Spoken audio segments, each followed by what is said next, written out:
Hello everyone, thanks for joining me today. Let's take a quick look at progress charts, which are typically used to show progress towards a target or goal. Which of these would you use in your report? Is it A, B, or C?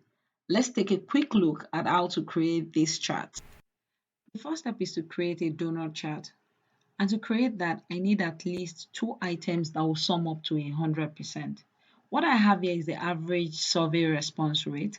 So I'm going to add an extra line so it can sum up to 100. So the formula will be 1 minus the actual rate. Now that we have the data set up, the next step is to insert the donut chart. So select the data, go to the Insert tab. Under Chart, insert the donut pie chart. Let's move this up. If you want to know more about pie charts, I've put a link to the video on pie charts in the description box below. Let's delete the chart title and legend. Click on any of the slices, press Ctrl 1. Let's drag this closer. Adjust the hole size to your preference. I'll change this to 60. Double click on the actual slice, go to the fill option, click on solid fill and give this a dark color. I'll go with blue. Double click on the extra slice. Let's fill this with a light blue color. Next, go to the Insert tab and insert a text box. Draw it right in the middle of the hole. In the formula bar, link it to the actual rate. I'll align center and middle. I'll change the font size, font type, font to show properly. Then you change the color to match the chart. Let's go with blue. Let's insert the second text box. Link this to the chart title equals to response rate. Click enter. Format as you want and make the color match the chart. Now let's remove the borders. Click on the text box. Under the line options, click on no line.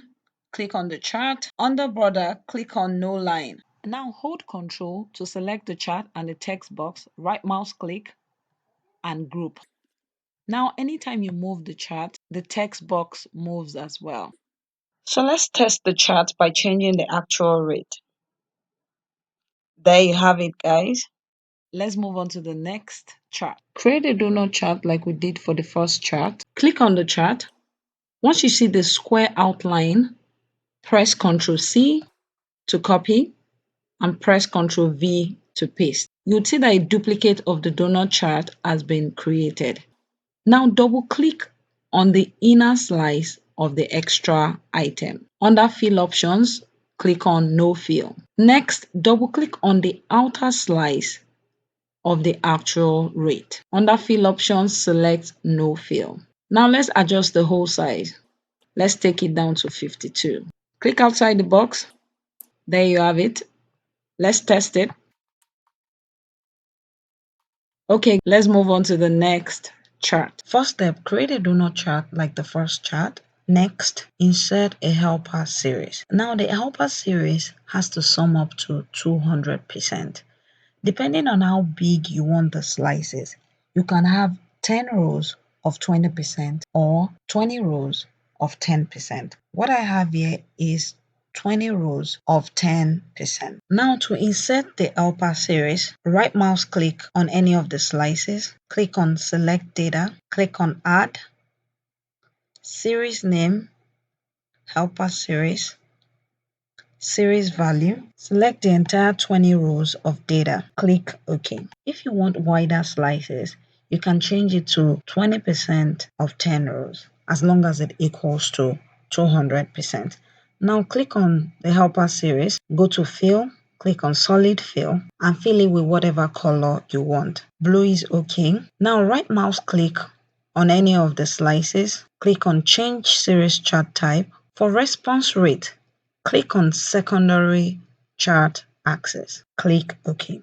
Now double click on the slice for the response rate and check no fill. Now double click on the extra item. Under solid fill, select white. Now for transparency, adjust it to 13%. Click outside the box. There you have it, guys. Let's test it. And that's it, guys. Thanks for watching. See you in the next video. Please subscribe, share, and hit the like button below.